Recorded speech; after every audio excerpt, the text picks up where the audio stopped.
And when he put those tariffs on China, made China back up. No, not that's my man. That is he knows the world system better than any of those guys. We need this country saved. It needs to be saved right now, as everyone knows. Everyone can see, even though some won't admit it. It's going down and fast. So he has 4 years of proof that he can turn it around, and I believe he will. So my support for him is unwavering. Y'all see it, man.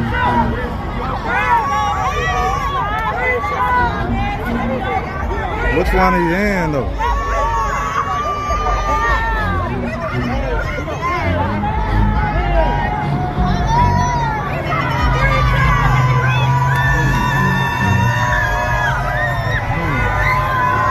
Donald Trump.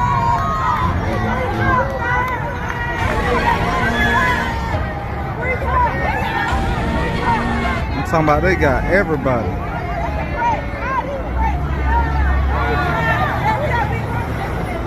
Look at that fucked up. All right, guys. So Donald J. Trump has decided to return to X, formerly known as Twitter, after being arrested last night in Fulton County in Atlanta. And we now have his mugshot, okay? The most seen mugshot in the world, okay? This mugshot apparently has 134 million views. And yeah, I think that these are actually real views, because even if you scroll past the mugshot, you saw it, okay? It is going to be the most infamous mugshot ever. And quite honestly, it's a campaign boost for Trump, right? It's a boost in his poll numbers. And you already got MSN, networks like MSNBC having full-blown mental masturbation sessions over Trump's mugshot. I've said it before. This is the reason I never watched The Apprentice. I despised Donald Trump because he, to me, signified the rich white guy in Manhattan that absolutely hated and despised me, that hated and despised my cousins, my friends, everyone we knew, that called us wilding just because we were in the park. And still people who looked like them put him in rap songs. It was an indignity to me that something I loved, a culture I love, would lionize that. And so to me, this is justice. The fact that Manhattan didn't give him a mugshot, I thought was offensive. I thought that the Fed said, we already know what he looks like. He was the president of the United States. Okay, offensive. Everyone else had to take him. This case, and I think Fonnie Willis is a hero. She is a national hero because she, more than any prosecutor in this country, and I respect Jack Smith and I respect all the prosecutors that are doing this, she's the only one who said these wealthy, powerful, privileged men and women are just American citizens. And when they break the law, they will take that picture. Democrats seem hell-bent on making Donald Trump the president of the United States again. In my opinion, I think that this is going to backfire big time, okay? Because so it seems, and you guys know I'm not very optimistic about stuff like this, that people of all different races are rallying around Trump because they're realizing just how much of a politically motivated witch hunt this is. And there's some groups of people that seem to be able to resonate with that. And I want to talk about it. But before I get in there, I actually want to play a clip here from the local news media so you guys can get a better understanding of kind of how Trump's visit to Fulton County went yesterday and some of the reactions to it. Take a look. Breaking news tonight. You're looking at a mugshot of the former president of the United States of America. The photo taken tonight at the Fulton County Jail. Good evening, everyone. I'm Greg Court. And I'm Shannon Royster. It is the first mugshot of a former president ever taken. You can see it now over my shoulder. Former President Trump and 18 co-defendants are criminally charged for their alleged efforts to overturn the 2020 election. A number of them surrendering. Today, Trump, his former White House Chief of Staff Mark Meadows, and Harrison Floyd, a leader of the organization Black Voices for Trump, were all booked into the Fulton County Jail. This indictment is a travesty. It's an attack on not just me, not just President Trump, not just people in this indictment, some of whom I don't even know. This is an attack on the American people. If they can do this to me, they can do this to you. It has been a wild 2 days outside of the Fulton County Jail. And yesterday, Donald Trump's lawyer, Rudy Giuliani, turned himself in. We turn now to WJCL 22 News' Olivia Wilde. She's been there since yesterday. It has been packed out there as well as passionate at times. Greg, that's absolutely right. I want to mention for the first time in 2 days, the police presence here outside the Fulton County Jail has finally diminished. I'll step to the side so you can take a look. There is just a single sheriff's car outside the jail here. You are seeing people able to pull up right to the jail, unlike they have the last 2 days. You can see these barricades still do remain, but the ones that stretched all the way down the street have been taken down. Let's get into some video that we took today. All day, there were people on both sides here, those who support the former president and those protesting him. We saw many people dressed up waiting for Trump to turn himself in, and at one point a Trump supporter ran in the road with a giant Trump flag. Now, just after 6 o'clock tonight, U.S. Georgia Republican Congresswoman Marjorie Taylor Greene showed up to the Fulton County Jail to show her support for the former president. Here is what she had to say to a flock of reporters. The reason why I'm here is because this is my home state. I was born and raised in the state of Georgia, and I'm here as a Georgian. I'm also here as a member of Congress. We're going to be standing up against the weaponized government.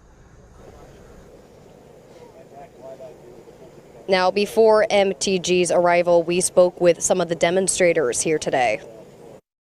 Donald Trump represents you, me, and everybody. What they do here is use the justice is a weapon, it's a political weapon. This is their only reason. And if we let this happen today, America's gone. Donald Trump is the next cult leader of the century. And for all those who believe that Trump won, I have Kool-Aid here for them. And I tell America, don't drink the Kool-Aid because they believe in the lie. Enough is enough. Let's call a spade a spade.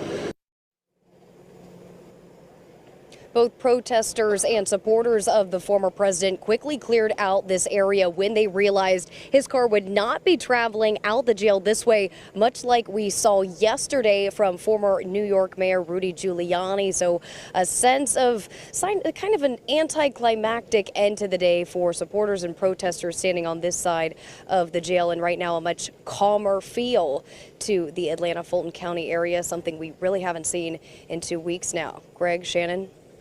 Olivia Wilde reporting live from Fulton County outside the jail. Thanks so very much. Yeah, so you seen that, you heard that. Now, the group that I am particularly interested in that showed up to support Trump was Blacks for Trump. I'm here to support President Trump. You want to know why I'm here to support President Trump?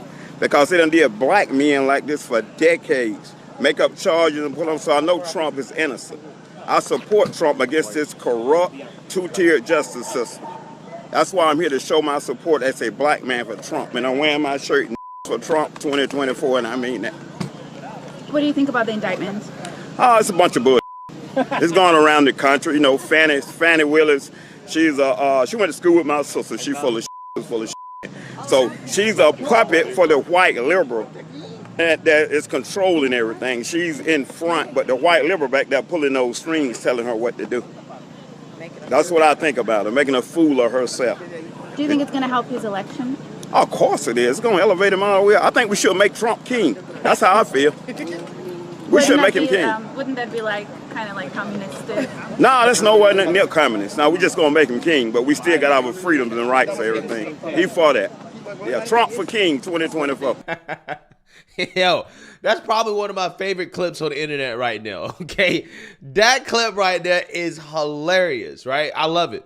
I love to see it, man. I really do. And look, here's the thing, man.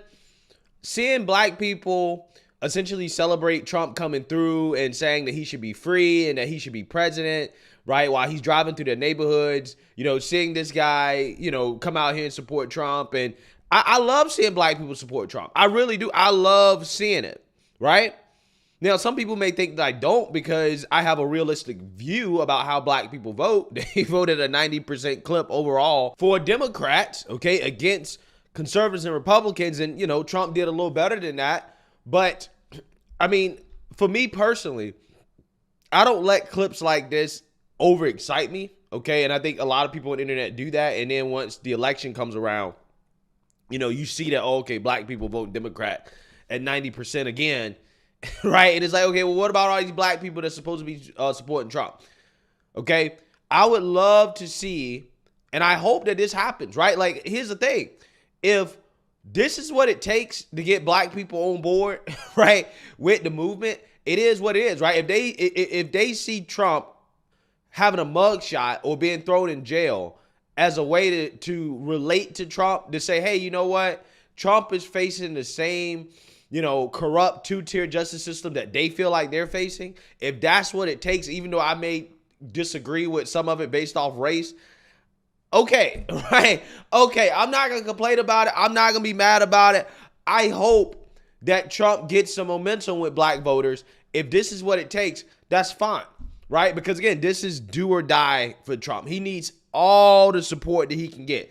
Everybody needs to be out here supporting this man, because if you don't support him, if you allow Democrats to win, allow Joe Biden to stay in the White House, not only are you going to have a terrible economy, but again, you're going to have something so unprecedented in what is supposed to be a democracy, right? According to Democrats, it's actually a republic, okay, a constitutional republic, but you can't have a functioning constitutional republic or a democracy, really, when you're locking up your political opponents on politically motivated hit job charges, okay? If Trump does not win, they're going to throw him in jail, okay? They're going to throw him in jail. That's what's going to happen. The best thing to keep Trump out of jail at this point is for him to win the 2024 presidential election. That's the best way to keep him out of jail, and this is why I have a litmus test for every candidate in the race, okay? Every Republican candidate in the race. If they do not come out here and promise to pardon Trump, if it just so happens there's some reason that Trump can't run, okay, that Trump is out of race for whatever reason, or if Trump happens to lose the primary, if they don't promise to pardon Trump, I cannot vote for them. I can't vote for him, okay? I can't vote for him. There's only one person right now in the primary that unequivocally is promising to issue Trump a pardon, and that's Vivek Ramaswamy. Everybody else in the race, I believe, is half-assed about it. They're timid about it, or they're just flat out like, no, right? Like Chris Christie. But that's my litmus test. I can't support any of these guys that refuse to pardon Trump. I just can't do it. I'm just not going to, because this situation that we're dealing with here is unprecedented. We've never seen anything like this before. This is a constitutional crisis that has happened in this country right in front of our face. We're seeing our republic fall right in front of our face. And I don't have time for weak-ass Republicans and never Trump haters like Chris Christie to come out here and to be timid about how to deal with what we're dealing with, the real threat to democracy, which is the Democrat Party and the weaponization of the deep state against their political opponents. I don't have time to deal with weak Republicans. I don't want to deal with weak Republicans. I'm not going to entertain any weak Republicans. At bare minimum, Republicans can promise, hey, we're going to pardon Trump. We're going to make sure Trump does not go to jail. That's at the bare minimum. If a candidate cannot come out here and to stand behind that, or to try to commute his sentence or whatever, if they can't do any of those things, then they can't get my vote. Period. Right? Period. Because they're clearly not equipped to handle the fight ahead. Okay? Because Democrats, they're pulling out everything. They're pulling out everything. They're locking up political opponents. And see, the problem is the naivety from people like Chris Christie is that they think that, well, they're only going to do this against Trump. Trump is a special case. They won't do this to anybody else. They won't do this to anybody else. And it's like, no, they will do this. Okay, this opens up Pandora's box. You've let the genie out of the bottle now. Now that they've done this to Trump, they're going to do it to the next guy, right? The next Republican, because they figure out, oh, this works. Oh, we can do this and we can win elections. We can jail our political opponents. They're going to start to do it to other Republicans who, quote unquote, get out of line. And that's the problem. And a Republican who, again, will not come out here and pardon Trump clearly is not aware of this threat and they're not fit to lead because they're clearly not aware enough of the threat against their own party, right? So again, that's my litmus test. And don't get me wrong, I am aware that because these are state charges, that there's not much that the federal government can do. But you know, if Trump wins, if he does become president again, he can just say, screw you. I'm not showing up to be locked up. What are you gonna do? You go come arrest me in the White House, right? You gonna come get me, take me out of the White House? It's not gonna happen, bro. That's never gonna happen. So like I said, this is why I say it's important for Trump to either win or to have a Republican that wins that promises to do whatever they can to make sure that Trump stays out of jail, that this is not something where, again, we're seeing people be locked up and thrown in jail on what is obviously a political hit job. We don't want that in this country. That's how you turn this country into a banana republic, and that's not the direction that we should go. So, hey, let me know what you guys think. Make sure you like, comment, and subscribe. Most importantly, share a Black conservative perspective. Peace.